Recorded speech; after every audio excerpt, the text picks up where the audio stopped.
खुदा बाप, बेटे और पवित्र आत्मा के नाम में आमीन। हे परमेश्वर, मेरी प्रार्थना सुन, मेरे गिड़गिड़ाने की ओर कान लगा। तू जो सच्चा और धर्मी है, इसलिए मेरी सुन ले। आइए हम सब लोग मिलकर गीत गाएंगे। गीत नंबर 502 502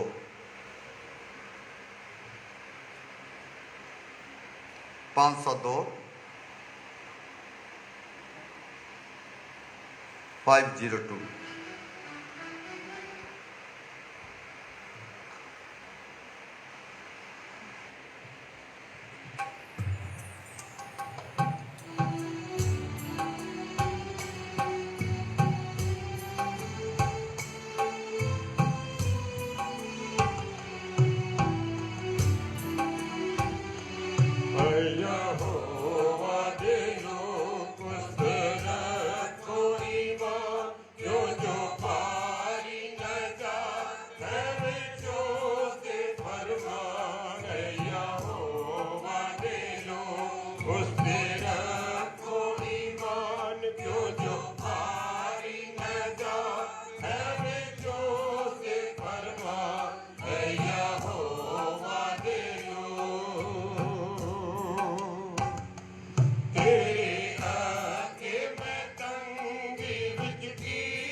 रखो सब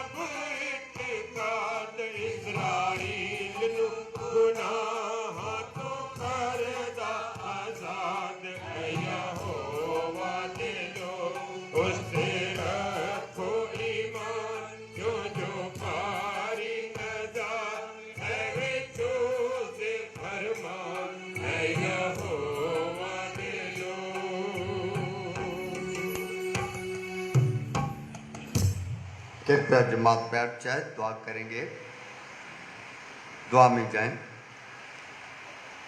हे मालिक परवरदिगार, ज़मीन और आसमान के मालिक, तेरा शुक्र करते हैं, तेरा धन्यवाद देते हैं कि तूने अब तक हमें जिंदे और जिंदों की ज़मीन पर संभाल के रखा। धन्यवाद देते हैं बीते दिनों के लिए, बीते सप्ताह के लिए, बीते दिनों में दी हुई तमाम आशीषों, बरकतों, नेमतों के लिए। धन्यवाद देते हैं आज के खूबसूरत सुबह के लिए। आज का दिन आपकी उपासना, आपकी आराधना करने का दिन। हमें अपनी रूह से भर दीजिए खुदावन। हम रूह और सच्चाई के साथ आपकी उपासना करें, अपने लिए, अपने परिवारों, अपनी कलीसिया, अपने शहर, अपने सूबे, अपने मुल्क के लिए खुदावन तेरी आशीष का कारण। पिता परमेश्वर, हम अपनी चंडीगढ़ डायसिस को भी तेरे हाथों में सौंप। हे मालिक, तेरे हजूर हम पूरी कलीसिया को, कलीसिया के हर खानदान के हर एक मेंबर को तेरे हाथों में सौंप देना चाहते हैं। इस गर्मी के मौसम में हम सबों की जिंदगियों की रक्षा कर, खासतौर पे जो लोग इस खुदावन कड़ी गर्मी के बीच में रहकर मेहनत मजदूरी करते हैं, उनकी जिंदगियों की रक्षा कर। अच्छे मौसम के लिए दुआएं मांगते हैं। महामारी के दौर में संभाल के रखा, तेरा धन्यवाद देते हैं। मिन्नत करते हैं कि बची हुई महामारी के दिनों में भी हमें संभाल के रख। जबकि तीसरी वेव की खुदावन अलकने लगाई जा रही, प्रभु जी उन्हें दे के इसे रोकिए खुदावन, ताकि तेरे लोग तुझ में सुरक्षित रहें और तेरी महिमा का कारण बने, बीमारियों से बचे रहें। आपसी मेल जोल भाईचारे में बढ़ने की तौफीक दे। आज की इबादत का हर एक हिस्सा आपको पसंद आए खुदावन। तेरे बच्चे तेरे घर में आए हैं, सबको अपनी पनाह में ले। दुआ मांगते हैं हम अपने तमाम बीमारों के लिए, ख़ासतौर पर बहन उत्तम के लिए खुदावन। तेरी बंदी के चोट लगी है प्रभु जी, हॉस्पिटल में, उन्हें शू, उन्हें तंदुरुस्ती दे, चंगे भले होकर तेरी महिमा करने पाएँ। दुआ मांगते हैं पिता परमेश्वर भाई नरेश पॉल के लिए, जो भाई पॉल के चांद के बेटे हैं। तूने उस बच्चे के घर में खुदावन बेटे की आशीष दी है। वो ख़ानदान बच्चे को पाकर खुश हैं। उस बच्चे की तंदुरुस्ती की, लंबी उम्र की दुआएं मांगते हैं। उस बच्चे को ख़ानदान में भेजा है, खुशी आई है, उस खुशी पे तेरी बरकत चाहते हैं खुदावन। जब बच्चे माँ बाप को मिलते हैं तो माँ बाप को एक जिम्मेदारी भी मिलती है। उन्हें देख कि वो जिम्मेदारी तुझ में रहकर पूर्ण तौर पे पूरी करें, जिससे बच्चा जवान होकर तेरी महिमा का कारण। दादा दादी को, नाना नानी को भी तेरे हाथों में सौंपते हैं, जो इस नन्हे मुन्ने बच्चे को, बच्चों के घर में खुशी आने से खुश हैं। तेरे हसूर दुआ मांगते हैं बहन बीना और गुड्डी के लिए, जो हमारे बुज़ुर्ग लेट विक्टर मसीह साहब की बेटी है। उन्होंने खुदावन तेरे घर के लिए जो दान भरी भेंट अर्पण की है, उनकी दान भरी भेंट को स्वीकार कर। इस दान भरी भेंट के निकालने से जो उनके खजानों में कमी घटी आए, उसे 100 गुना फल दे। धन्यवाद देते हैं कि तेरी बच्ची ने अपनी खुदावन मदर कलीसिया को याद रखा और खुदावन अपनी नेक कमाई का हिस्सा डालकर इस कलीसिया में खुदावन इस कलीसिया की बेहतरी, उन्नति और तरक्की में अपना योगदान डाला। उन्हें दे कि खुदावन उस ख़ानदान को जिस्मानी और रूहानी बरकतों से माला माल कर वो बड़े तुझ में उन्नति और तरक्की करे और आशों के हकदार बने। खुदावन आज की इबादत में जो कुछ भी तेरे वचन पढ़े जाते हैं, सुने जाते हैं, सुनाए जाते हैं, उनमें भी तेरा रूह हम सबों की रहनुमाई करे। आए हुए तमाम लोगों को अपनी पनाह में लिए, हम सब तेरे गवाह ठहरे। दुआ मांगते हैं पिता परमेश्वर, जबकि आज कल्वी चर्च की तरफ से वैक्सीनेशन का कैंप का भी इंतज़ाम किया गया, उस कैंप पे भी अपनी आशीष दे। उसके द्वारा बहुत सारे लोगों को खुदावन टीकाकरण में शामिल किया जाए, जिससे बहुत सारे लोग इस महामारी के रोग में बच सकें। यीशु के नाम से मांगते हैं, आमीन।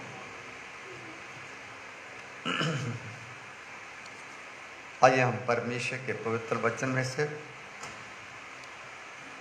भजन संहिता नंबर 131 बारी बारी से हम पढ़ेंगे। भजन संहिता नंबर 131, Psalm 131। परमेश्वर के वचन में से भजन संहिता 131, पहली आयत मैं पढ़ूंगा, दूसरी आप पढ़ेंगे और तीसरी हम सब इकट्ठी पढ़ेंगे। हे यहोवा, ना तो मेरा मन गर्व से और ना मेरी दृष्टि घमंड से भरी है, और जो बातें बड़ी और मेरे लिए अधिक कठिन हैं उनसे मैं काम नहीं रखता।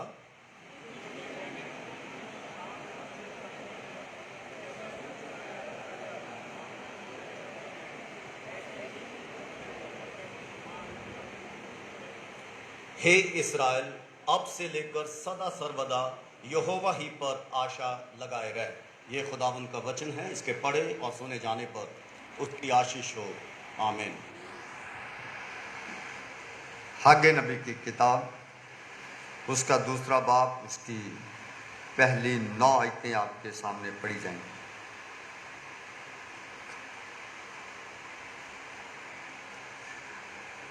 हागे भविष्यवक्ता की पुस्तक, दूसरा पाठ, पहले 9 आयतें आपके सामने पढ़ी जाएंगी। वचन में यूं लिखा है, फिर 7वें महीने के 21वें दिन को यहोवा का ये वचन हागे भविष्यवक्ता के पास पहुंचा। शालतियेल के पुत्र यहूदा के अधिपति जरुब्बाबेल और योसादाक के पुत्र यहोशू महायाजक और सब बचे हुए लोगों ने ये बात कह, तुम में से कौन है जिसने इस भवन की पहली महिमा देखी है? अब तुम इसे कैसी दशा में देखते हो? क्या यह सच नहीं कि यह तुम्हारी दृष्टि में उस पहले की अपेक्षा कुछ भी अच्छा नहीं है?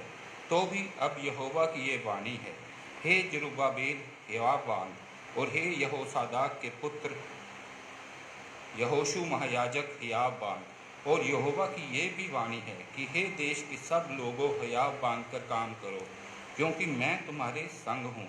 सेनाओं के यहोवा की यही वाणी है, तुम्हारे मिस्र से निकलने के समय जो वाचा मैंने तुमसे बांधी थी, उसी वाचा के अनुसार मेरा आत्मा तुम्हारे बीच में बना है। इसलिए तुम मत डरो, क्योंकि सेनाओं का यहोवा यूँ कहता है कि अब थोड़ी ही देर बाकी है कि मैं आकाश और पृथ्वी और समुद्र और स्थल सबको कंपित करूँगा, और मैं सारी जातियों को कम कपाऊँगा, और सारी जातियों की मनभावनी वस्तुएं आएंगी, और मैं इस भवन को अपनी महिमा के तेज से भर दूंगा।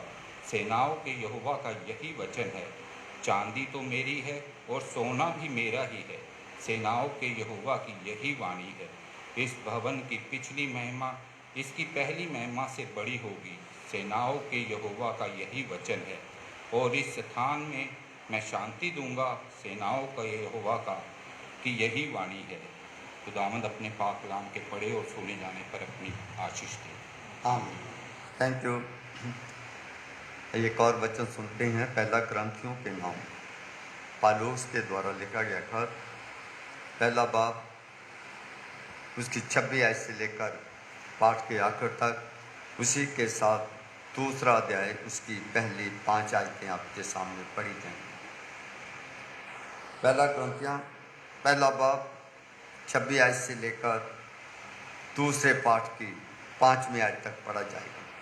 ग्रंथियों के नाम, पालूस प्रेरित की पहली पत्री। प्रभु के वचन में ऐसे लिखा है, पहले अध्याय में, पालूस की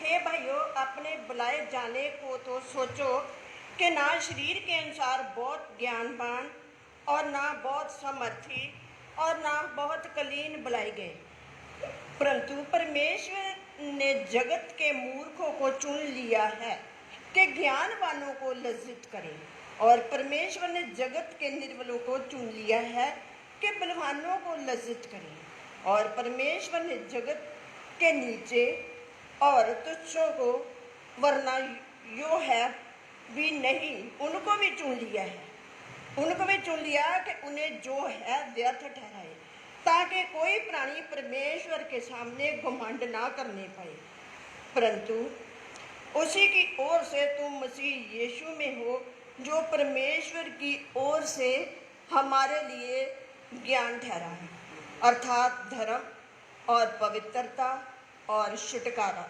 ताकि जैसे लिखा है वैसा हो। जो घमंड करे वह प्रभु में घमंड करे, दूसरा अध्याय 1 से 5। हे भाइयों, जब मैं परमेश्वर का भेद सुनाता हुआ तुम्हारे पास आया तो शब्दों का ज्ञान की उत्तमता के साथ नहीं आया, क्योंकि मैंने ये ठान लिया था कि तुम्हारे बीच यीशु मसीह वरन क्रूस पर चढ़ाए हुए मसीह को छोड़ और किसी बात को ना जानूं। मैं निर्बलता और भय के साथ और बहुत थरथराता हुआ तुम्हारे साथ रहा, और मेरे वचन और मेरे प्रचार में ज्ञान की लुभाने वाली बातें नहीं, परंतु आत्मा और समर्थ का प्रमाण था, इसलिए कि तुम्हारा विश्वास मनुष्यों के ज्ञान पर नहीं परंतु परमेश्वर की समर्थ पर निर्भर हो। ये परमेश्वर का वचन है, इसे पढ़े और जो सुने जाने पर उसकी आशीष। आमीन। Thank you.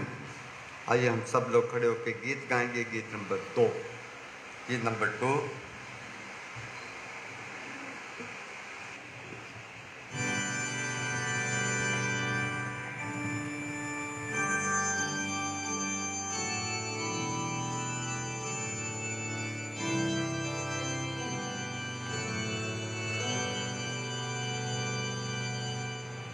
आसमान के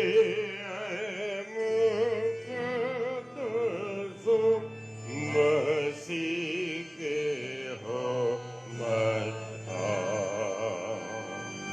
हमारे साथ खुदावन को तुम जानो जानो जानो जानो शहंशाह।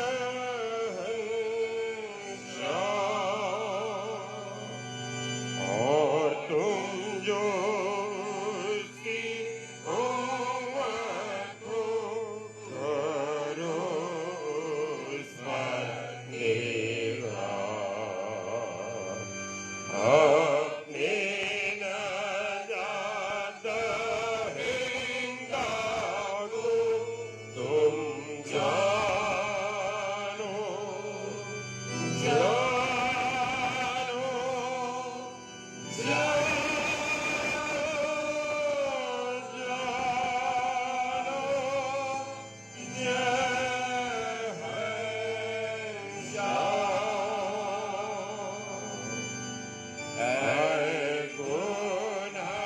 जानो याद रखो मसीह का प्यार था।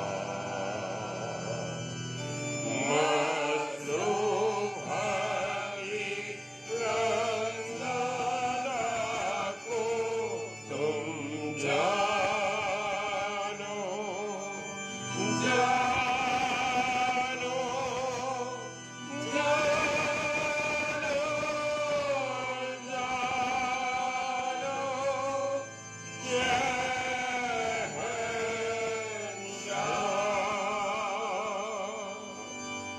सब नियमतों के शाकिर हो सारी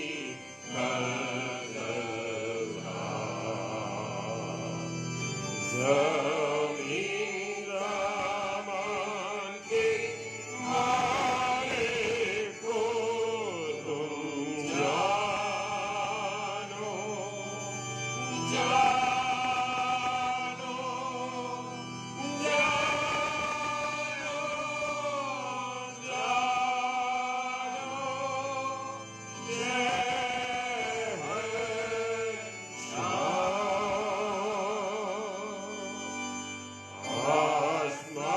आसमानियों में शामिल हो खुदा की दरगाह। अव्वल और आखिर यीशु को हम जाने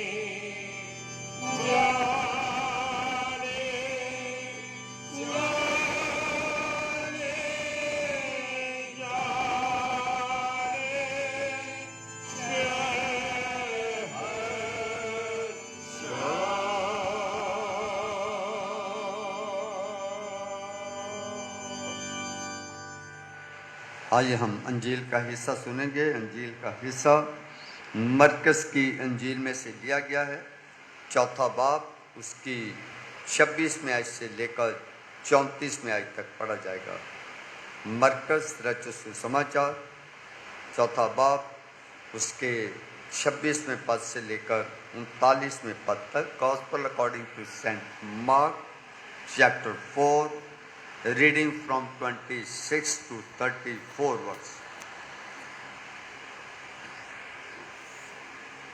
आए प्रभु यीशु मसीह तेरा जलाल हो।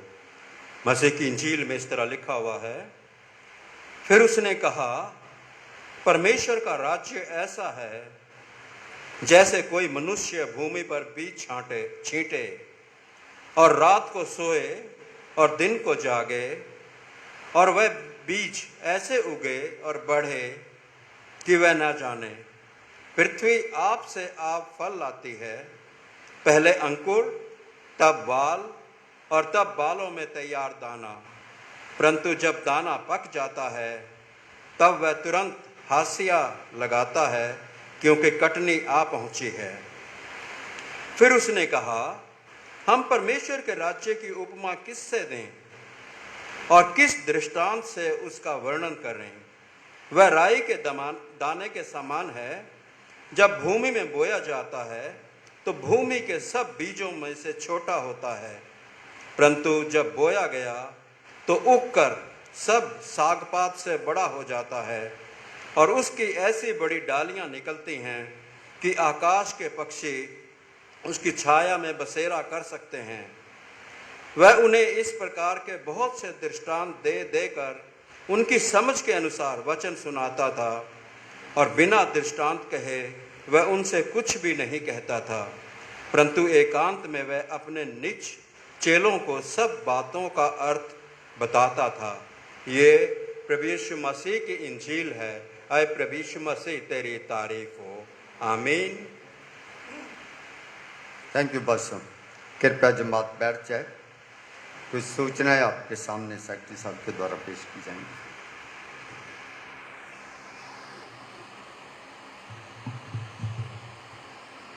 आज की इस इबादत में हम आप सबका स्वागत करते हैं, और उसके साथ साथ हमारी ये ड्यूटी भी है कि हम आपको बताएं कि गवर्नमेंट ऑफ पंजाब का जो 16 जून की गाइडलाइंस हैं, उसके अनुसार किसी भी जगह पर 50 लोगों से ज़्यादा लोगों का इकट्ठे होने पर मनाही है। आप इन बातों का ध्यान रखें।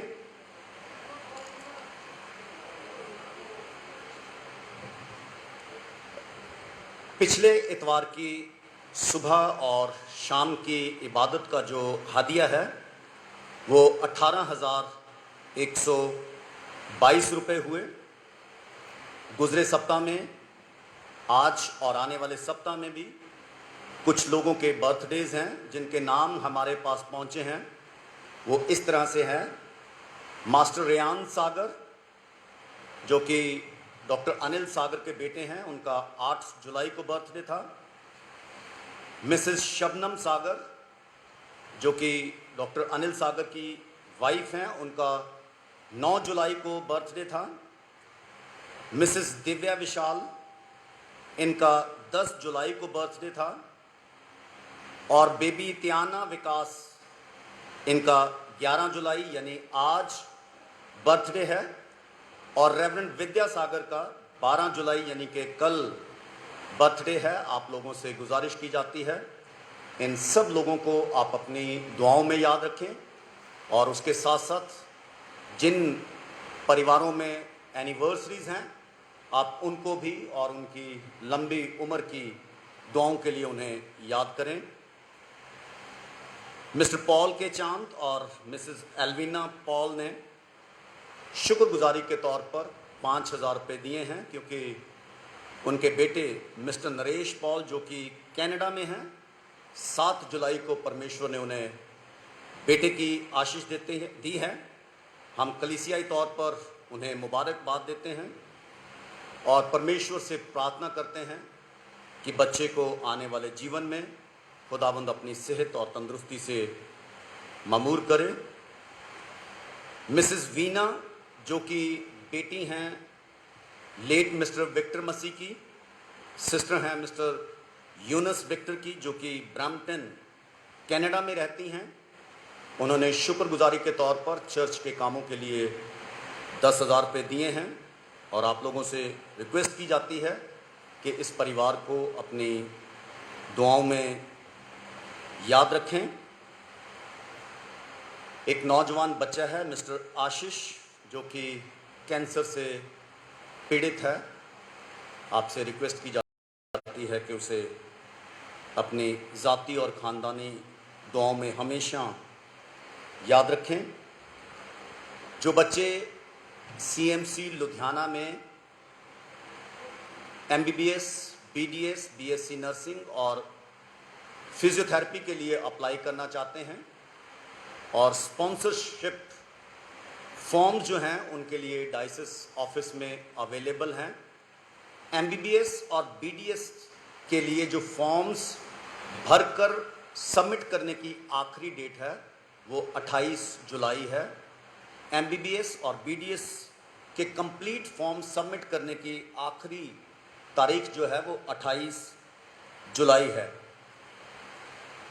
हमारे लिए ये बहुत ही सौभाग्य की बात है कि चर्च की तरफ से भी इस बार आज फिर एक वैक्सीनेशन कैंप का अरेंज किया गया है। इसके लिए हम मिस्टर रमन रमेश का तहे दिल से शुक्रिया अदा करना चाहते हैं जो उन्होंने पिछले सप्ताह भी इस कैंप का ऑर्गेनाइज किया था, आज भी किया है और हमने उनसे रिक्वेस्ट की है कि अगर हो सके तो आने वाले समय में ज़्यादा से ज़्यादा अगर ये कैंप लगें ताकि हमारे उन लोगों को इसका फ़ायदा हो सके। और उसके साथ साथ हमारे एक परिवार ने रेवरेंड विद्यासागर और प्रोफेसर मिसेस शमीम सागर ने 50,000 रुपीज़ CMC हॉस्पिटल में भी डिपॉजिट कराए हुए हैं। जो लोग अफोर्ड नहीं कर सकते उनकी वैक्सीनेशन CMC हॉस्पिटल में भी फ्री हो सकती है। अजीज़ों, जैसा कि आप जानते हो, आप भी न्यूज़ सुनते होंगे कि कोरोना की जो थर्ड वेव के लिए काफ़ी अलर्ट किया जा रहा है और यहाँ तक कि जो शहर के हॉस्पिटल्स हैं उनमें 25% बेड्स जो हैं उनको रिज़र्व करने के लिए बोला गया है और एक्सपर्ट के अकॉर्डिंग ये वेव जो है अगले महीने एक्सपेक्टेड है। आप लोगों से रिक्वेस्ट की जाती है जो भी गवर्नमेंट की गाइडलाइंस हैं जैसे मास्क लगाना, हाथ धोना, सोशल डिस्टेंसिंग बनाए रखना, वैक्सीनेशन, ऐसे आप इन चीज़ों का ध्यान रखें। आप भी स्वस्थ रहें और अपनों को भी स्वस्थ रखें। धन्यवाद।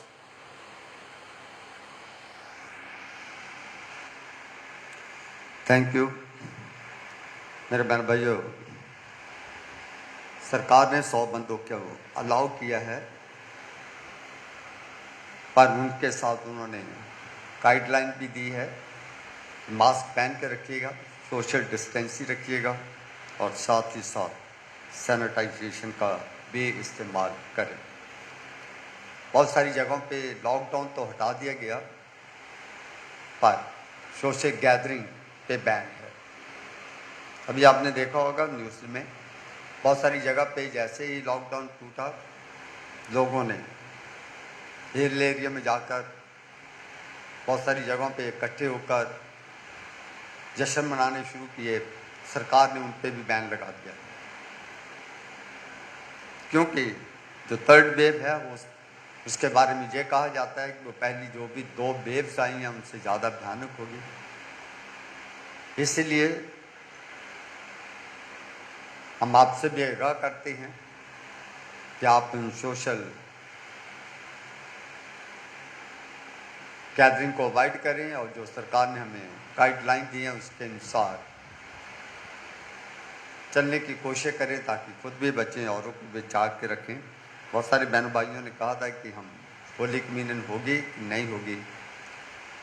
100 बंदे की सोशल गैदरिंग उन्होंने कही है तो हमारे तो ज़्यादा हो जाती है, इसीलिए अभी तक हम इस सोच विचार पे नहीं आए हैं कि हम होली की मिलन करें या ना करें, क्योंकि जिस दिन होली की मिलन होगी बहुत रश हो जाता है। सब लोग चाहते हैं इस पाक मास में शामिल होने के लिए, पर अगर कोई सोशल गाइडेंस आ जाएगी तो हम आपको आगाह कर देंगे, तो हम उसे कर पाएंगे।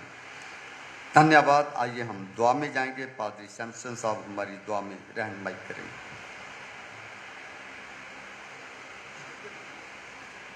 आइए प्रार्थना में अपन अपने सिरों को झुकाएंगे, प्रार्थना करेंगे। प्रभु जी, आपका धन्यवाद करते हैं आज के पाक और पवित्र सबत दिन के लिए। प्रभु जी, जो आपने हमारे जीवनों के साथ जोड़ दिया, और सबसे बढ़कर आपका धन्यवाद करते हैं प्रभु जी कि आज इस सबत दिन में प्रभु जी आपने हमें ये मौका दिया कि हम सब मिलकर आपके नाम की महिमा, स्तुति और बड़ाई करें, जिसके आप लायक हैं। हम भी प्रभु जी सारा आदर और महिमा आप ही को देते हैं और आपसे प्रार्थना करते हैं हम पर इसी तरह अपना अनुग्रह बनाए रखना, अपनी नज़दीकी में बनाए रखना, अपनी महिमा के लिए इस्तेमाल करना। और सबसे पहले प्रभु जी हम ये मान लेते हैं कि हम कमज़ोर इंसान हैं, पापी इंसान हैं। आप हमारे सामर्थ्य परमेश्वर हैं। आप अपने बच्चों की कमी कमज़ोरियों को दूर करके, पापों को क्षमा करके उनमें अपनी सी अच्छाइयाँ भरने वाले परमेश्वर हैं। प्रभु जी, हम में भी अपनी सी अच्छाइयाँ भर देना, ताकि लोग हमारे जीवनों को देखकर ये कह सकें वाकई ये मसीह के लोग हैं, इनमें मसीह वास करता है। आपका धन्यवाद करते हैं प्रभु जी आपके सारे वैद्य वरदानों के लिए भी, जो आप हम इंसानों के साथ करते हैं। आपने कहा है कि ना मैं तुम्हें कभी छोड़ूंगा न त्यागूंगा, बल्कि मैं जगत के अंत तक तुम्हारे साथ हूँ। और आप ही ने कहा है कि जहाँ कहीं मेरे नाम से 2 या 3 इकट्ठे होकर प्रार्थना करते हैं, मैं उनके बीच में हाजिर होता हूँ। हमारा विश्वास है प्रभु जी कि आप अपने वायदे के मुताबिक हमारी शब्द की आराधना में शामिल हैं और हमारी प्रार्थना को सुन रहे हैं। इसी विश्वास के साथ कि आप हमारी प्रार्थना को सुन रहे हैं प्रभु जी, हम प्रार्थना करते हैं सब बीमारों के लिए जिनके नाम खास तौर से यहाँ से लिए गए, उन सब को अपने चिंगाई वाले हाथ से छू कर शिफा और तंदुरुस्ती देना, ताकि आपके बड़े अनुग्रह के द्वारा सब लोग अच्छे हों, तंदुरुस्त हों और आपकी महिमा का कारण बने। क्योंकि प्रभु जी आप महान परमेश्वर हैं। जब आप इस संसार में थे, आपने बहुत से बीमारों को अच्छा किया था, अंधों को आंखें दी थी, लंगड़ों को चलाया था, यहाँ तक कि आपने तो मुर्दों को भी जिंदा कर दिया था। आप आज भी वही जीवित और सामर्थ्य परमेश्वर हैं, और उसी आपकी सामर्थ्य का वास्ता देकर हम सब बीमारों के लिए प्रार्थना करते हैं प्रभु जी। उन सब पर अपना वही छीदा हुआ चिंगाई वाला जीवित हाथ रख देना, ताकि सब लोग पूर्ण रूप से अच्छे हों, तंदुरुस्त हों और आपकी महिमा का कारण बने। इसी तरह प्रभु जी हम प्रार्थना करते हैं सब गमशुदा परिवारों के लिए भी, जिनके अजीज़ों को गुजरे दिनों में आपने अपने पास बुलाया। हमारी प्रार्थना प्रभु जी उन सब गमशुदा परिवारों को भी अपनी शांति और तसल्ली देना, वो शांति और तसल्ली जो हम इंसान नहीं दे सकते बल्कि आप दे सकते हैं। हम इस तरह प्रार्थना करते हैं प्रभु जी सब मसीह संस्थाओं के लिए, कलीसियाओं के लिए, चर्चिस के लिए, जिनके द्वारा आपके नाम की महिमा, स्तुति और बड़ाई होती है। होने दे प्रभु जी संस्थाएं, कलीसियाएं, चर्चिस इसी तरह आपके नाम में आगे ही आगे बढ़ते चले जाएं, और इन संस्थाओं के द्वारा आपका नाम महिमा पाए, और बहुत से लोग इन संस्थाओं के द्वारा तुझे अद्वैत परमेश्वर को जान सकें, पहचान सकें, और वो भी तुझे अपना उद्धारकर्ता, मुक्तिदाता स्वीकार कर सकें।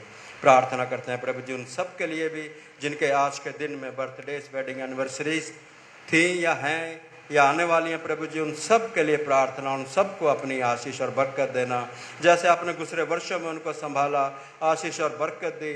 ये जो नया वर्ष आप उनके जीवन में जोड़ रहे हैं या जोड़ने वाले हैं, उनको प्रभु जी इस नए वर्ष में भी आशीष और बरकत देना।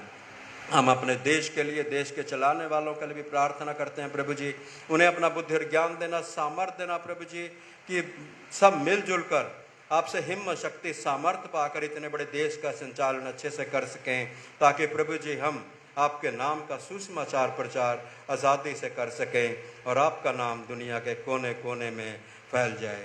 आपका धन्यवाद करते हैं प्रभु जी। आज के जितने भी वचन पढ़े गए प्रभु जी, उन पर आपकी आशीष का हाथ चाहते हैं। गीत गाए गए, उन पर भी आपकी आशीष का हाथ चाहते हैं। प्रार्थनाएं की गई, अब प्रभु जी थोड़ी देर के लिए आपके वचन पर मनन करना चाहते हैं।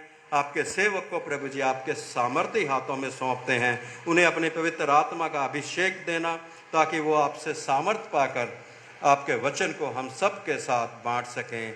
बाकी के समय को हम अपने आप को आपके सामर्थ्य हाथों में सौंपते हुए, और ख़ास तौर से आपके सेवक को आपके सामर्थ्य हाथों में सौंपते हुए इस प्रार्थना को मांगते हैं अपने उद्धारकर्ता प्रभु यीशु मसीह के नाम से, आमीन। Thank you pastor. आइए हम अपना ध्यान परमेश्वर के वचन की ओर लगाएंगे। मेरे बहन भाइयों, आज आपके सामने मरकस की अंजील में से पढ़ा गया, उसमें 2 दृष्टांत प्रभु यीशु मसीह के पढ़े गए हैं। एक दृष्टांत सिर्फ मरकस की अंजील में ही पाया जाता है, जो 26 से लेकर 29वीं आयत तक है, और जो 23 से 34वीं आयत तक पाया जाता है। ये तीनों अंजीलों में ये दृष्टांत पाया जाता है। जो 23 से 34वीं आयत तक का दृष्टांत है, उससे हम सब लोग भली भांति परिचित हैं। वो है राई के दाने का दृष्टांत।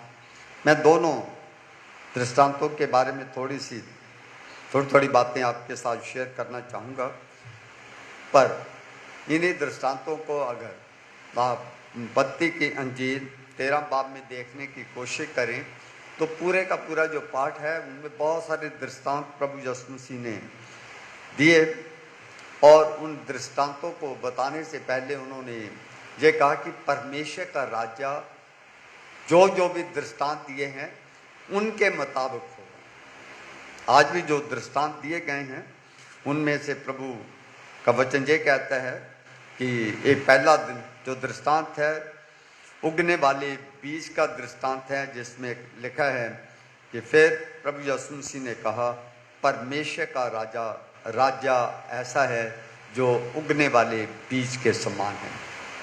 उसको हम देखेंगे कि परमेश्वर का बादशाह, जो परमेश्वर की बादशाह है, थी और हमेशा रहेगी, की बात हम करते हैं। वो किस प्रकार से परमेश्वर का राज्य इस दुनिया में उगने वाले बीज के द्वारा कार्य करता है। दूसरा है राई के दाने का दृष्टांत है। उसमें भी प्रभु यीशु मसीह ने कहा, हम परमेश्वर के राज्य की उपमा किससे दें और किस दृष्टांत से उसका वर्णन करें। फिर उन्होंने कहा, वह राई के दाने के समान है। तो 2 दृष्टांत दिए हैं जिनके द्वारा वो परमेश्वर के राज्य के बारे में बताने की कोशिश करते हैं कि परमेश्वर का राज्य किस प्रकार से कार्य करता है, किस प्रकार से परमेश्वर का राज्य शुरू किया गया और किस प्रकार से परमेश्वर का राज्य फलवंत हुआ। सबसे पहले जो पहली 3-4 आयतें हैं जिसमें उगने वाले बीज का दृष्टांत है, उसमें ये बताने की कोशिश की गई है कि एक सिद्धांत है जिसका हम यूँ कहते हैं लॉ ऑफ ग्रोथ, बढ़ने का सिद्धांत। परमेश्वर ने जितनी भी सृष्टि की चीज़ें बनाई है उसके अंदर परमेश्वर ने एक ताकत रखी है, एक शक्ति रखी है कि वो चीज़ परमेश्वर की आशीष से बढ़ती है। तो आइए इस उगने वाले बीज के दृष्टांत को मैं आपके सामने इन शब्दों से रखना चाहता हूँ। इस दृष्टांत का प्रभु यीशु मसीह ने इस्तेमाल इसलिए करने की कोशिश की है कि परमेश्वर का राज्य किस प्रकार से बढ़ता है। इस दृष्टांत में प्रभु यीशु मसीह हमारा ध्यान फसल पर लगाना चाहते हैं। जो फसल, हम बहुत सारे लोग गांव से आए हैं, फसलें बीजते आए हैं। किस प्रकार से जब फसल किसी फसल का बीज बोया जाता है तो वो किस प्रकार से बढ़ता और फल लाता है, इसलिए उन्होंने वो दृष्टांत हमें देने की कोशिश किया और उस दृष्टांत के द्वारा परमेश्वर ने अपने भेदों को बताने की कोशिश की है। क्योंकि प्रभु यीशु मसीह आप ही फसल के बोने वाले और आप ही काटने वाले। फसल आप और मैं हैं, जो बीज है वो परमेश्वर का वचन है जो आपकी मेरी जिंदगियों में बोया जाता है। तो फसल भी प्रभु यीशु मसीह है और काटने वाले भी वो हैं, पर आप और मैं जमीन के समान है जिनके बीच में फसल बोई जाती है। परमेश्वर का राज्य एक बीज के समान है, क्योंकि ये इस प्रकार से बढ़ता है कि अंत में पूरी फसल तैयार हो जाती है। जिस प्रकार बीज बढ़ता और फसल बनकर तैयार होती है, उसी प्रकार से हमारा संसार में बढ़ने का नियम, परमेश्वर के राज्य के बढ़ने का नियम और प्रभु यीशु मसीह के सुसमाचार बढ़ने का नियम परमेश्वर ने ठहराया है। उसी प्रकार आत्मिक जगत में भी आत्मिक जिंदगी का बढ़ना बताने की कोशिश की गई है कि उसी प्रकार से इंसान की ज़िंदगी में जब परमेश्वर का वचन बोया जाता है, जब इंसान उस वचन पे अमल करता है, तो उनका आत्मिक जीवन किस प्रकार से तैयार होता है, जब आत्मिक जागृति उसमें किस प्रकार से आती है। इस प्रकार से बीज का बढ़ने का जो नियम है, उसको मनुष्य ना तो पूरी रीति से जान सकता है, ना उसे पूरी तरह से अपने अधीन कर सकता है। जो बीज जमीन में बोया जाता है, हम नहीं जानते कि उसके अंदर क्या होता है, कैसे वो बाहर आता है, उसमें कौन सी ताकत होती है, और ना ही हमारी ताकत के अंदर होता है कि हम उसे अपनी ताकत से, समझ से उस वचन को उगा सकें, उसमें ताकत बढ़ सके कि वो फल, वो पौधा बन सके। इसीलिए सब कुछ परमेश्वर के हाथों में है, पर परमेश्वर अपने वचन के द्वारा, अपने उस बीज के द्वारा अपने लोगों की जिंदगियों में काम करता है। जिस प्रकार से जो किसी भी फसल का बीज जमीन में बोया जाता है, परमेश्वर उनके द्वारा काम करता है ताकि वो बीज जमीन में बढ़े, उगे और एक पौधा बने और आपके मेरे लिए वो फलदायक हो सके। इसमें दो कारण है, भूमि है और बीज। जिसमें बीज बोया जाता है, भूमि जो है और बीज दोनों में शक्ति होती है, शक्तिमान। जमीन में ताकत होती है बीज को फलवंत करने की, और जो बीज उसके अंदर है, उसके अंदर जान होती है, उसमें ताकत होती है भूमि की शक्ति के साथ बाहर आने। इसी प्रकार से आप और मैं जब भूमि बनते हैं, आप और मैं परमेश्वर का वचन सुनते हैं, तो आपके और मेरे अंदर भी खुदा का रूह है। जिस पल, जिस समय आप परमेश्वर के वचन को ग्रहण कर लेते हैं, उस पर अमल कर लेते हैं और उसके अनुसार चलने लगते हैं, तो जिस प्रकार से बीज जो जमीन के अंदर बोया जाता है, जब वो जमीन का असर उसके ऊपर होता है, तो वो बीज बढ़ना शुरू करता है। इसी प्रकार से प्रभु यीशु मसीह ने जो हमें दृष्टांत दिया था, क्योंकि भूमि और बीज में शक्ति है, आप में और वचन में ताकत है। जब दोनों मिल जाते हैं तो वे एक फल लाते हैं। हम इस विधि को उतावली से करने में नहीं ला सकते हैं। हम ये नहीं कह सकते झट से बड़ा पौधा हो जाए, या झट से आप और मैं आत्मिक तौर पे बहुत अच्छे बने। धीरे धीरे ये कार्य चलता है, इसमें बहुत सहन शक्ति की भी आवश्यकता है। उससे पहले कि अंकुर तब बालें और दाना बनकर तैयार हो, उसके लिए समय लगता है। जो कि बीज में प्राण और भूमि में बल होता है। जो बीज जो बोया जाता है उसमें जान होती है और जमीन में बल होता है। दोनों मिलकर पौधे को बाहर लाने की, पैदा करने की कोशिश करते हैं। इसी प्रकार से परमेश्वर के वचन में भी जान है। इसलिए हम कहते हैं कि जीवते परमेश्वर का वचन है, इसमें जिंदगी है, जो आपकी मेरी जिंदगियों में जब प्रवेश करती है तो आपकी मेरी जिंदगी को बदल देता है। इसीलिए बीज में प्राण और भूमि में बल है। इसीलिए अपने समय पर अवश्य फसल जैसे पक जाती है, फल लाती है। जब वचन आपकी मेरी जिंदगी में जाएगा तो समय के अनुसार परमेश्वर अपनी आत्मा के द्वारा आपकी मेरी आत्मा से बातचीत करके आपकी मेरी जिंदगियों को परमेश्वर की महिमा के लिए इस्तेमाल करने के लिए तैयार कर सकता है।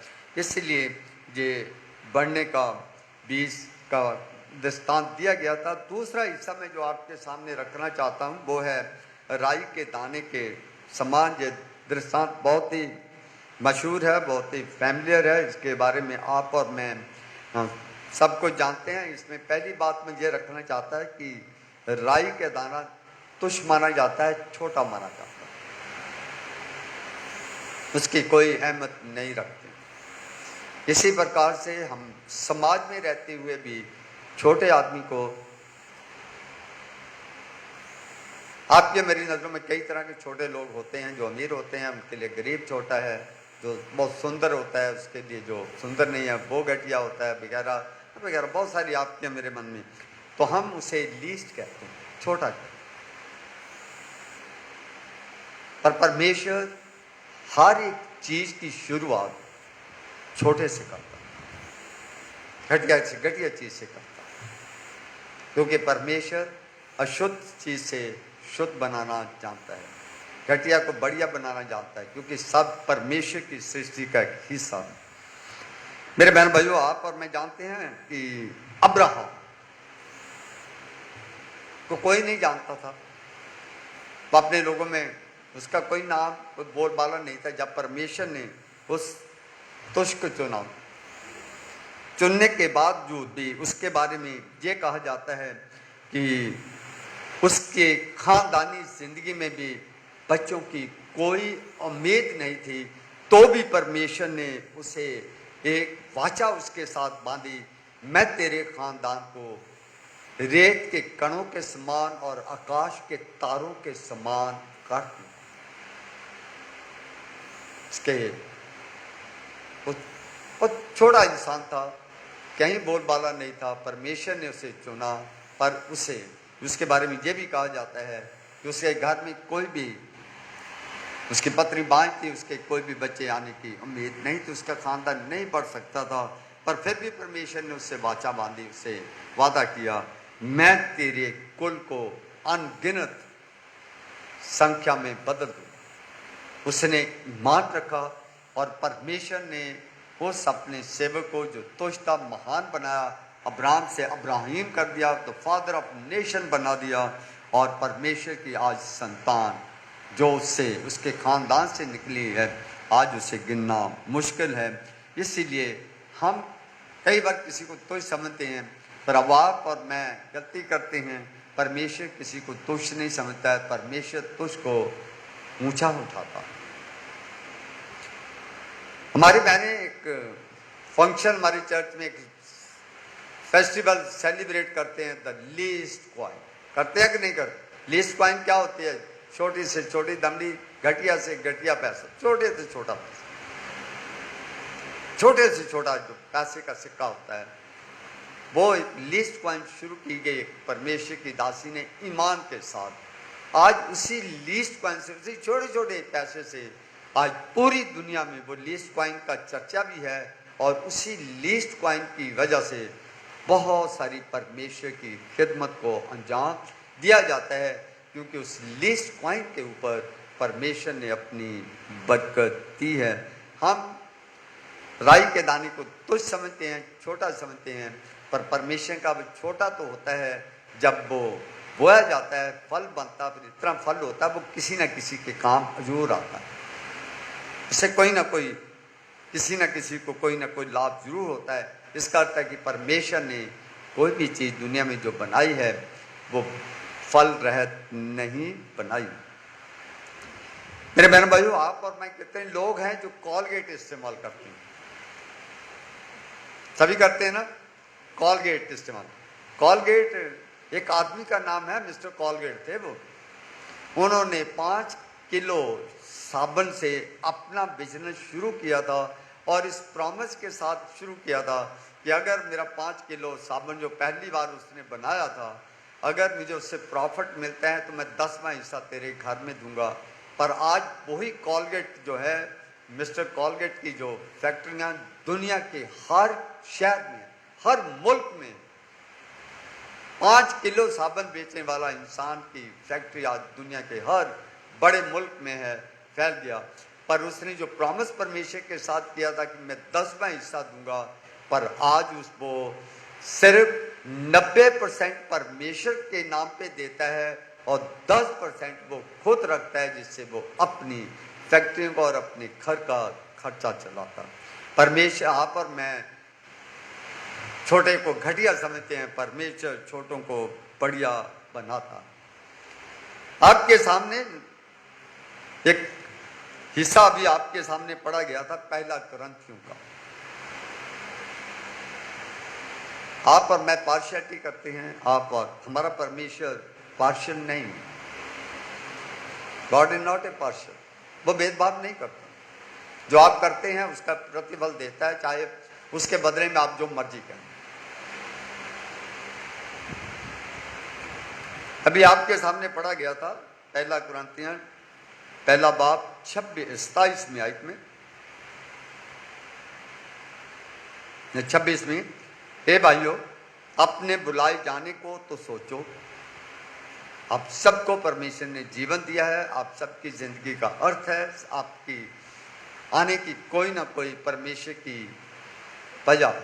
आप सबको परमेश्वर ने जिंदगी दी है, तो आपकी मेरी जिंदगी का हिसाब किताब आपसे मुझसे मांगा जाएगा। आप सबको परमेश्वर ने बुलाया है, कहता है कि अपने बुलाए जाने को तो सोचो, ना शरीर के अनुसार बहुत ज्ञानवर और नाम बहुत समर्थी और ना बहुत कुलीन बुलाए गए।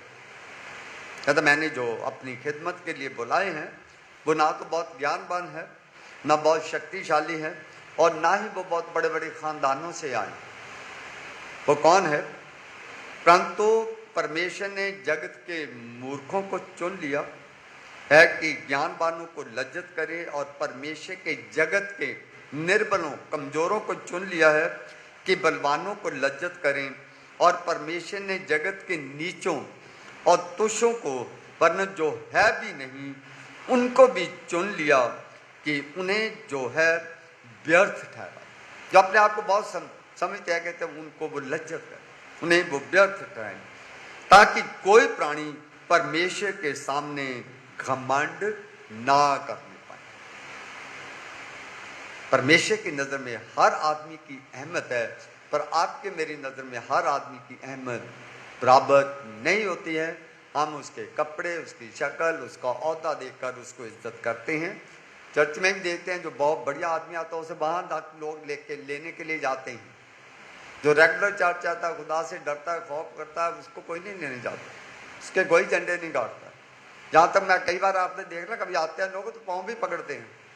चर्च में पाँव तो हमें खुदा की भी कोई नहीं पकड़ता है, कोई है ना। तो हम मुंह देखकर, औहदा देखकर किसी की इज्जत करते हैं, पर परमेश्वर कहता है कि मैं हर एक की कदर करता है। अगर परमेश्वर कदर करता है, सबकी इज्जत करता है, सबको उसने बुलाया, सबको आशीष करता है, पर ईमान के अनुसार उन्हें बरकतें देता है। जैसे परमेश्वर कहता है, यूहन्ना की इंजील में लिखा, अगर तुम मेरे वचन के अनुसार चलते हो और मेरी आज्ञा को पालन करते हो तो जो कुछ तुम मुझसे मांगोगे वो तुम्हें मिल जाए। बड़प्पन से नहीं देते। इसमें 5वीं आई थी दूसरे बाब की, इसलिए कि तुम्हारा विश्वास मनुष्यों के ज्ञान पर नहीं परंतु परमेश्वर की समर्थ पर निर्भर करता है। आपका और मेरा जो विश्वास है वो ज्ञान पर आधारित नहीं है, आपके और मेरे विश्वास पर आधारित है। इसलिए परमेश्वर आपके मेरे दिलों को, मनों को टटोलता है और देखता है, उसके अनुसार आपको और मुझे अपनी आशाओं का भागीदार बनाता है। बाइबल में हम अक्सर पढ़ते हैं, जितनों ने प्रभु यीशु मसीह को स्वीकार किया, परमेश्वर ने स्वर्ग के बेटे और बेटियां बनने का अधिकार दिया। जितनों ने उस पर विश्वास किया है उन्हें बेटे बेटियां बनने का हक देता है, दूसरों को नहीं देता। मेरे बहन भाइयों, एक और कहानी मैं आपके सामने रखना चाहता हूं, आप उस कहानी से वाकिफ हैं। हमारा एविलन स्कूल है, कितनों के बच्चे वहां गए हैं? मतलब मैक्सिमम हमारे लड़कियों में से जो लड़कियां बीएससी एमएससी जिन्होंने की है और एमबीबीएस में लड़कियां आई हैं, मोस्टली एविलन स्कूल की। एविलन स्कूल 5 यतीम लड़कियों से शुरू किया गया था। जो मिस जे कैम्बल थी, उसने जो किराए की कोठी पे रहती थी, उस समय बहुत सूखा पड़ा था, उसमें बहुत सारे लोगों ने में हाहाकार मचा था। उनमें से वो 5 बच्चियां भूख मरी की वजह से छोड़ दी गई थी और मिशनरियों ने उस 5 बच्चियों को उठा लिया और उसे पठानकोट में मिस जे कैम्बल के पास भेज दिया था, जो उसने अपनी कोठी में उन 5 लड़कियों से स्कूल शुरू किया। आज भी वो स्कूल, आज भी स्कूल डिस्ट्रिक्ट गुरदासपुर में वेल नोन है। 5 स्कूल लड़कियों से वो स्कूल चलाया गया।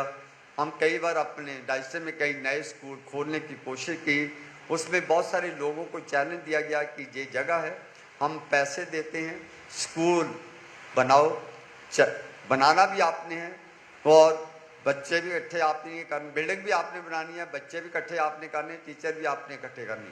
तो कोई टीचर नहीं आया, कोई इस चैलेंज को स्वीकार करने के लिए नहीं आया। सबने ये कहा बना बनाए स्कूल में हमें प्रिंसिपल लगा दो, पर ये चैलेंज स्वीकार हम नहीं करेंगे।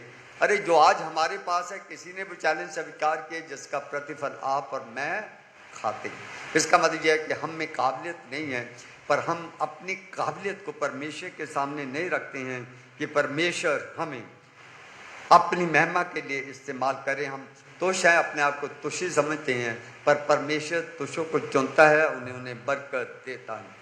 तो आइए थोड़ा सा मैं और डिटेल में आपके सामने राई के बीज के समान जाना चाहता हूँ कि जिसमें राई के दाने को हम तुच्छ समझते हैं, छोटा समझते हैं, इस प्रभु यीशु मसीह ने इसे तुच्छ नहीं समझा। हर चीज की शुरुआत थोड़े से होती है, हर चीज की बुनियाद, चाहे वो बुराई की है चाहे वो अच्छाई की है, शुरू से होती है। हर बुराई भी थोड़े से शुरू होती है, बाद में बहुत बड़ा बवंडर बन जाती है।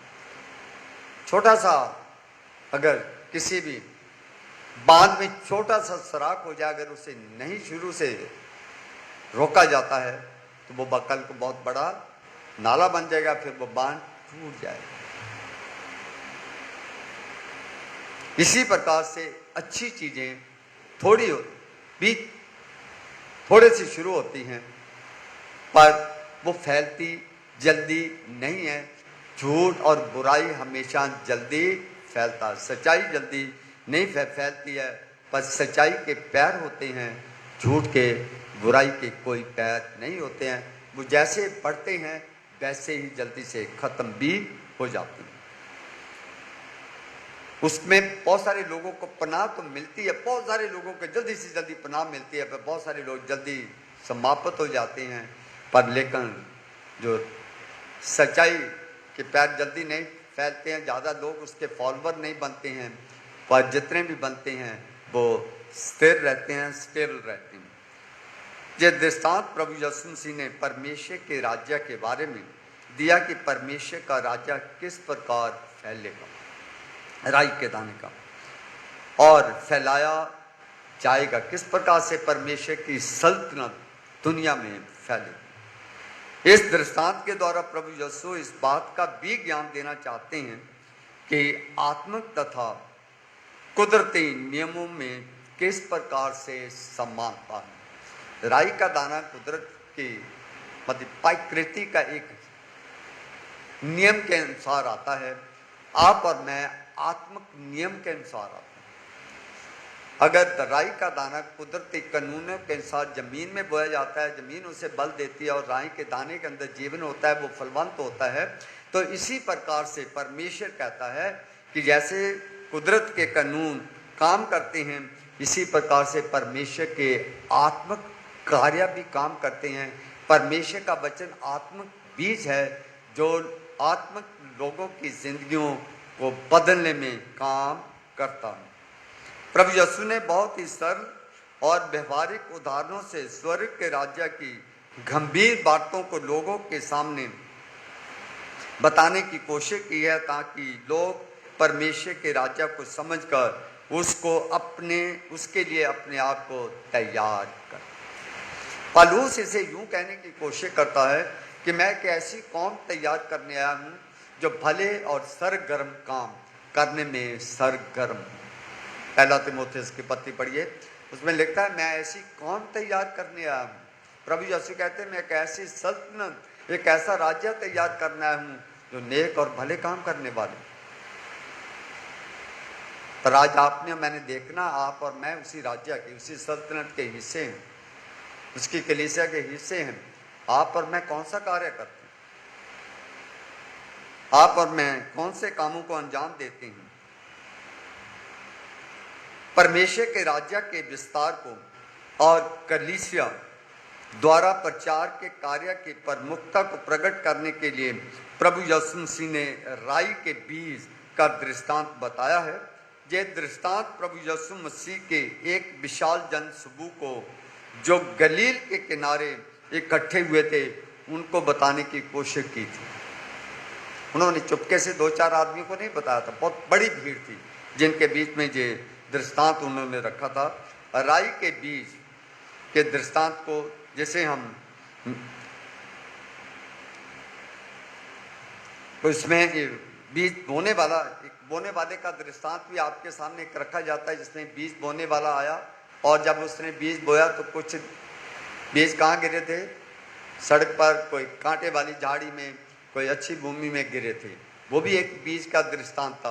बीज का अर्थ होता है परमेश्वर का वचन, जमीन का अर्थ होता है लोग। राई का बीज छोटा होने के कारण कुछ निराशा तो आपको और मुझे देता है, इससे क्या हो सकता है, परंतु इसके पीछे एक रहस्य, एक भेद भी छिपा हुआ है कि ये बीज बढ़कर एक पेड़ बन जाता है। राई का बीज अन्य सभी बीजों की तुलना में छोटा तो होता है, परंतु इसमें से सैकड़ों बीज उत्पन्न होते हैं। जितने लोग गांव से आए हैं, अगर आप और मैं एक गेहूं का दाना बोते हैं, आपको पता है जो आजकल के जो सीड्स आते हैं उसके अनुसार एक गेहूं के दाने को जैसे पंजाबी में छिट्टा बोलते हैं, उसमें कितने बीज होते हैं? कोई 25-30 के करीब एक बीज लगते हैं। एक बीज जब बड़ा बन जाता है गेहूं का पौधा तो उसमें से 25 से लेकर 30 के करीब दाने होते हैं। परमेश्वर इसी कहता है कि वो राई का दाना जो होता है छोटा होता है, जब बोया जाता है पेड़ बनता है तो उसमें से जो फल आते हैं, उसको जो सीड लगते हैं वो बहुत सारे होते हैं। इसी प्रकार से जब एक आदमी धर्मी बन जाता है तो बाइबल में लिखा है परमेश्वर के घर में खुशियां मनाती हैं। क्यों बनाई जाती हैं? कि वो एक बना है, उसके साथ और बहुत सारे लोग जुड़े होंगे, वो और कईयों को परमेश्वर की बादशाहत में जोड़। अगर ऐसा ना होता तो आज हम इतनी भीड़ यहां ना होती। प्रभु यीशु ने राई के बीज में से उसमें बढ़ने फैलने की शक्ति और क्षमता को दिखाने की कोशिश की गई है। छोटा तो है पर बढ़ता है, ताकत है उसमें बढ़ने की, फैलने की ताकत है, फल लाने की ताकत है। पर छोटा मत देखिए, वो काम करता है, फल लाता है, उसमें ताकत है, शक्ति है। वो कहां से मिलती है? परमेश्वर की ओर से, क्योंकि परमेश्वर ने अगर छोटा भी बनाया तो उसकी भी परमेश्वर की नजर में अहमियत है और उसमें क्षमता भी है। ये पेड़ बनकर बहुतों को विश्राम और शरण देता है, बहुतों के काम आता है। इसीलिए अगर आप और मैं सुधर जाते हैं, आप और मैं अच्छे काम करते हैं, तो आपकी मेरी जिंदगियां बहुत सारे लोगों को प्रभावित कर सकती हैं। प्रभु यीशु का राज्य राई के दाने और राई के पेड़ के बढ़ने के समान है, जिसका अर्थ है कि स्वर्ग का राज्य छोटे रूम में शुरू होते हुए सारे संसार में फैल जाएगा। जब ये प्रभु यीशु मसीह ने बात उनके सामने रखी थी, मेरा राज्य तुम से मैं शुरू करने जा रहा हूँ 12 चेलों से, जो राई के दाने के समान है, और सारी दुनिया में फैल जाएगा, कोई भी विश्वास नहीं कर सकता, क्योंकि वो तो मशेरे थे, भेड़ बकरियां चराने वाले थे कई लोग, कई तो मछलियां पकड़ने वाले थे। उनके पास कोई सोशल स्टेटस नहीं था, अमीर नहीं थे, बड़ी बड़ी जाति के लोग नहीं थे, पर उनके बारे में लिखा है जब उन्होंने अपनी जिंदगियां परमेश्वर को दे दी, लिखा वो प्रेरितों के काम में लिखा वो अनपढ़ लोग थे जिन्होंने सारे यरूशलेम को हिला के रख दिया था। आगे लिखा है उन्होंने सारी दुनिया को उलट पुलट कर दिया। तुच्छ थे, राई के दाने के समान थे, पर उन्होंने अपनी जिंदगियां परमेश्वर को दे दी और उन्होंने पूरी दुनिया को जागृत कर दिया। आज अगर हम अपने आस पड़ोस में देखें तो एक वक्त रहा कि कल्वी चर्च ने इस इलाके में मसीहत की थाक जमाई। आज जहाँ 20-25 चर्च है वो रिवाइवल नहीं है, वो जागृति नहीं है जो उस समय हुई। परंतु कोई भी नहीं जानता कि वह राज्य कितना बड़ा होगा। उस समय कोई नहीं जानता था कि परमेश्वर का राज्य सारी दुनिया में फैल जाएगा, कोई नहीं जानता था। परंतु अंत में उसमें सारे के सारे राष्ट्र मिल जाए। आज दुनिया का कोई ऐसा कोना नहीं है, दुनिया का कोई ऐसा शहर नहीं है जहां परमेश्वर की बादशाह के गवाह ना हो। प्रभु यीशु ने राई के दाने की बात स्वर्ग के राज्य के संबंध में इसलिए भी कही क्योंकि वह जानता था कि शास्त्री और फरीसी उसे एक गरीब परिवार का और साधारण बढ़ई का छोटा जानकर तुच्छ और महत्वहीन समझते थे। उन्होंने इसलिए भी राई के दाने का उदाहरण दिया था कि ये राई का दाना कितना कामयाब हो सकता है, क्योंकि वो लोग प्रभु यीशु मसीह को भी उस समय उस राई के दाने से भी तुच्छ समझते थे। तो बड़े ही का बेटा है, आप और मैं जानते हैं उसमें लोग उसे ताने देते थे, जो तो नासरत का रहने वाला है। क्योंकि नासरत के बारे में भी ये कहा जाता था नासरत से कोई भी अच्छी चीज पैदा नहीं हो सकती है, पर उसी नासरत में प्रभु यीशु मसीह पैदा हुए और आपके मेरे लिए उद्धार और आपके मेरे लिए मुक्ति का द्वार खुला। प्रभु यीशु मसीह ये भी जानते थे कि उनका संसार में आने का अर्थ क्या है, क्योंकि वे स्वर्ग छोड़कर पृथ्वी पर इसलिए आए थे क्योंकि उनके सामने एक मकसद था, एक उनके सामने उद्देश्य था। वो यही था कि परमेश्वर के राज्य को फैलाएं। आप और मैं आज उसके राज्य के गवाह हैं और आपसे मुझसे परमेश्वर इस बात की तवज्जो रखता है कि आप और मैं उसके राज्य के गवाह बने, आप और मैं उसके राज्य की बढ़ोतरी, उन्नति और तरक्की का कारण बने। ये आज जिम्मेदारी आपके और मेरे ऊपर परमेश्वर ने डाल रखी है। मेरे बहनों भाइयों, जिस प्रकार बसेरे में पक्षी विश्राम, सुरक्षा एवं शांति पाते, उसी प्रकार जो कोई पश्चाताप करता है और प्रभु यीशु की शिक्षाओं के अनुसार जीवन जीने का प्रयास करता है, अनंत जीवन की निश्चितता, दृढ़ता, स्टेबिलिटी उसे ही मिलेगी। परमेश्वर के राज्य की स्थापना हो चुकी है, उसमें प्रवेश करने के लिए प्रभु यीशु ने आपके मेरे लिए रास्ते खोल दिए हैं। अब ये आपने देखना है कि हम किस भरोसे के साथ जतन करते हुए परमेश्वर की बादशाहत में शामिल हो सकते हैं। परमेश्वर ने बादशाहत की शुरुआत कर दी हुई, उसकी बादशाहत दुनिया में फैल चुकी है। उस बादशाह के आप और मेरे गवाह, आप और मैं गवाह भी हैं। आपको और मुझे जिम्मेदारियां भी दी है कि हम उसके गवाह ठहरें, पर यह भी देखना है कि हम उस बादशाहत में जा सकते हैं, उसके लिए अपने आप को मजबूत करें। हमें अपने आप को ही नहीं पर औरों को भी संसार की बुराइयों से बचाकर परमेश्वर के राज्य के लिए तैयार करना है।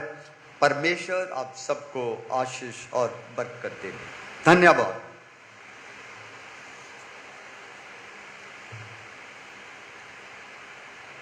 आइए हम आखिर में गीत गाएंगे, गीत नंबर 541। गीत के दौरान हदिया उठाया जाए।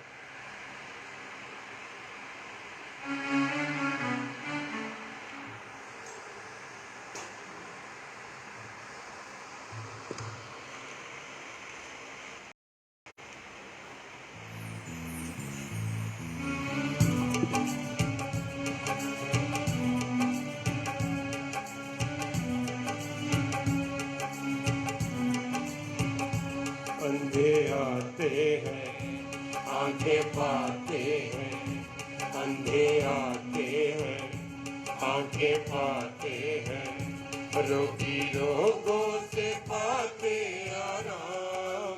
यीशु मसीह के नाम से देखो कैसे अजब हुए काम।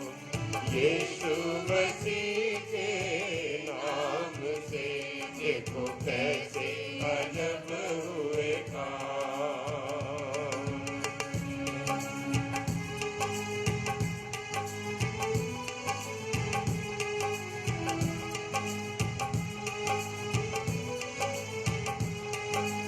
यीशु का मसा छाया छाया है, यीशु का मसा छाया छाया है, रूहे खुदावंद आया है, रूहे खुदावंद भी आया है, कैदी रिहाई पाते हैं, कैदी रिहाई पाते हैं, जय यीशु गाते हैं, लंगड़े चलते हैं, बहरे सुनते हैं, लंगड़े चलते हैं, बहरे सुनते हैं, आज पूरा हुआ है कलाम यीशु मसीह के नाम से, देखो कैसे अजब हुए काम, यीशु मसीह के नाम से, देखो कैसे अजब हुए काम।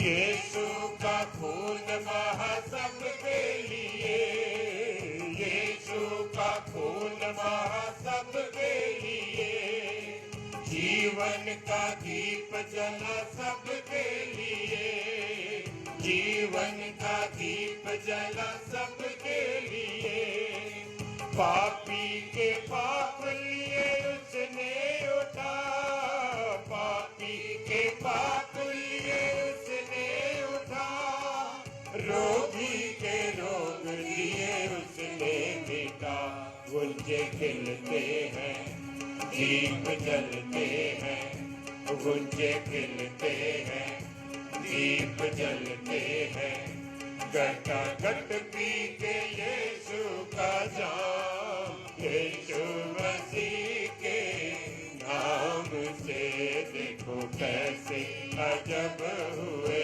काम, यीशु मसीह के नाम से, देखो कैसे अजब हुए काम।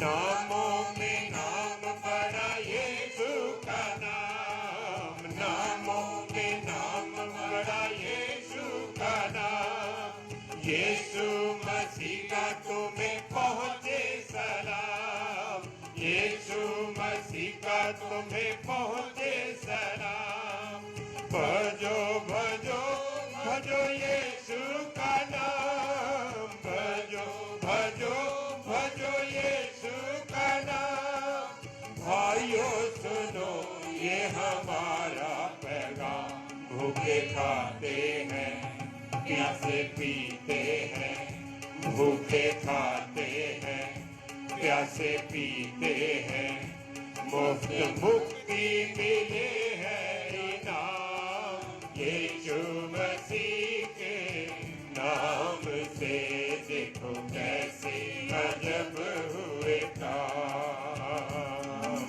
यीशु मसीह के नाम से, देखो कैसे अजब हुए काम, अंधे आते हैं, आंखें पाते हैं, अंधे आते हैं, आंखें पाते हैं, रोगी रोगों से पाते आराम, यीशु मसीह के नाम से, देखो कैसे अजब हुए काम, यीशु मसीह के नाम से, देखो कैसे अजब हुए काम।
बख्शेगा तेनू सब जो तेरे दिल दी है मुराद पूरा करेगा वो मेरा मतलब जरा जरा पूरा करेगा वो तेरा मतलब जरा जरा। आइए प्रार्थना में अपने सिरों को झुकाएंगे। प्रभु जी, आपका धन्यवाद करते हैं कि आप अपना हर महान कार्य छोटे से छोटी शुरुआत से करते हैं और फिर उसे अपने राज्य के लिए इस्तेमाल करते हैं। आपका धन्यवाद करते हैं प्रभु जी कि आपने हम कमज़ोर इंसानों को अपने राज्य की बढ़ोतरी के लिए चुना। प्रभु जी, हम पर अपना अनुग्रह बनाए रखना ताकि प्रभु जी हम आपके गले में बहुत सी भेड़ों को शामिल कर सकें। प्रभु जी, आपका धन्यवाद करते हैं आपकी सारी आशीषों के लिए भी जो आपने हमें बहुतायत से दी हैं, जिनका हम शब्दों में बयान भी नहीं कर सकते। आपने इतनी आशीष और बरकत दी हैं और उन्हीं आशीषों का एक छोटा सा हिस्सा आपके बच्चों ने आपकी हजूरी में पेश किया है। इसे ग्रहण कर और देने वालों को बड़ी आशीष और बरकत देना। और होने दे प्रभु जी, जब ये दान कलीसियाई कामों में तेरी महिमा के लिए इस्तेमाल किया जाए, कोई 100 गुना फल लाने वाला हो। प्रभु यीशु मसीह के नाम से आमीन। आइए हम सब मिल के प्रभु यीशु की बताई हुई प्रार्थना में शामिल हों। ऐ हमारे बाप जो तू आसमान पर है, तेरा नाम पाक माना जाए, तेरी बादशाहत आए, तेरी मर्जी जैसे आसमान पे पूरी होती है ज़मीन पर भी हो। हमारे रोज़ की रोटी आज हमें दे, जैसे हम दूसरे के कसूरों को माफ़ करते हैं, आप हमारे कसूरों को माफ़ करें। हमें आजमाइश में पड़ने दे, बल्कि बुराई से बचाओ, क्योंकि बादशाह, कुदरत और जलाल हमेशा तेरे हैं। आमीन। अब हमारे खुदावंद यीशु मसीह का अनुग्रह, परमपिता परमेश्वर का प्यार और पवित्र आत्मा की शफकत हम सबों के साथ अब से लेकर हमेशा तक होता रहे।